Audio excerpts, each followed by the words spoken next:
Bien, on peut nommer quelques chiffres et dire quelques petites choses sur les abeilles sandars. Les abeilles font du miel. Vous pensez que toutes les abeilles qui font du miel sont comme nos abeilles qui piquent. Mais ces abeilles-là n'ont pas de dard. Elles sont très différentes des autres abeilles. Et l'une des autres différences, après avoir le miel et leur dard, c'est leur âge. Elles sont très anciennes, sûrement 2 fois plus vieilles que les autres espèces d'abeilles avec dard. Comment savons-nous cela? De 2 façons, 3 façons disons. Les fossiles. Il y a des abeilles sans dard dans l'ambre de fossiles qui sont sans erreur des abeilles sans dard, très clairement des abeilles sans dard, qui ressemblent à celles que l'on trouve maintenant. Elles ont plus de 70 millions d'années et on les a trouvées dans un lieu où il n'y a pas d'abeilles sans dard actuellement. L'autre information que nous avons provient des études moléculaires. Il y a des horloges moléculaires qui sont calculées de diverses façons. Elles nous donnent des informations sur l'âge de ces abeilles sans dard en faisant des analyses en laboratoire par comparaison avec notre abeille commune. Et les résultats donnent une probabilité de 80 millions d'années. C'est l'âge des abeilles sans dard. L'autre type d'information recherchée est d'où proviennent ces abeilles, quelle est leur origine. Elles viennent toutes des régions tropicales, mais elles ne marchent pas sur l'eau et elles ne naviguent pas dans leur nid. Alors, pourquoi les trouvons-nous en Afrique, en Amérique du Sud, en Amérique centrale, en Asie et en Australie, tous ces endroits tropicaux du globe? Tous ces endroits tropicaux du globe?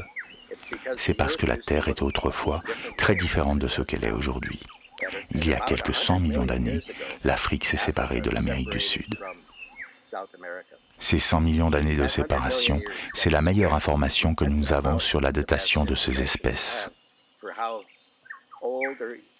Et si on avait à choisir entre 60, 70 ou 100 millions, je choisirais plutôt 100 millions comme l'âge minimum des abeilles sans dard, parce qu'elles étaient présentes dans toutes les parties du globe quand les continents se sont séparés, et maintenant elles sont partout sous les tropiques, dans des endroits où il n'y a plus de connexion terrestre depuis très longtemps.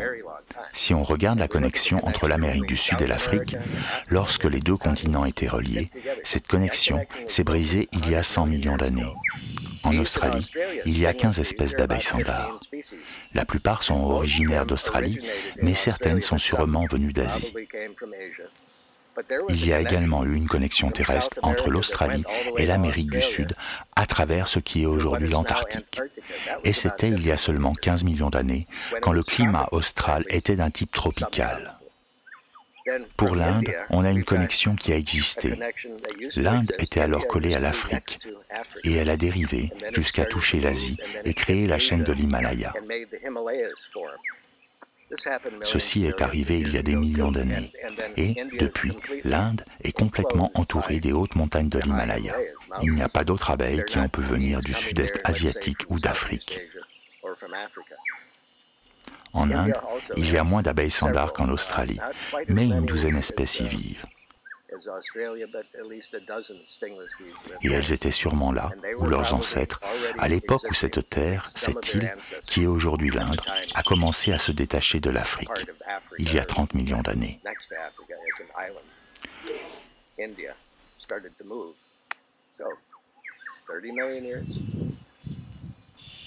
Une autre connexion terrestre qui est importante pour le monde entier est le Panama et le Costa Rica où nous sommes assis maintenant. Le Panama et le Costa Rica sont un pont entre l'Amérique du Nord et l'Amérique du Sud. Ce pont naturel où nous sommes assis existe depuis près de 2,5 millions d'années. Il semble qu'il y ait eu un lien identique entre les 2 continents. Peut-être pas un pont terrestre identique à aujourd'hui, mais une terre émergée, car des plantes et des animaux y sont passés il y a 15 millions d'années. Mais cela ne veut pas dire que c'était une terre émergée comme aujourd'hui. L'on pense qu'il y a eu un passage entre l'Amérique du Sud et l'Amérique centrale bien avant il y a 2,5 millions d'années. Peut-être 7 millions, peut-être 10 millions, peut-être 12 millions, et cela peut-être plusieurs fois. Il y a une abeille sans dard au Mexique, la plus présente au Mexique, et cette famille d'abeilles est liée à d'autres partout en Amérique du Sud et jusqu'au sud du Brésil. C'est un groupe d'espèces qui sont toutes très similaires et on les étudie comme un même groupe. L'espèce du Mexique s'est séparée des autres il y a très longtemps, facilement, il y a plus de 2 à 3 millions d'années. C'est une partie de la série temporelle de connexion entre l'Amérique du Nord et du Sud, et même entre l'Amérique et l'Asie. L'Asie, la dernière fois qu'elle a été reliée à l'extrême nord-ouest de l'Amérique, c'était il y a 15 à 18 000 ans, pendant la dernière période glaciaire, quand le niveau des eaux s'est abaissé et le niveau des glaces est monté. Alors, les hommes sont venus pour la première fois en Amérique. C'était il y a 15 000 ans.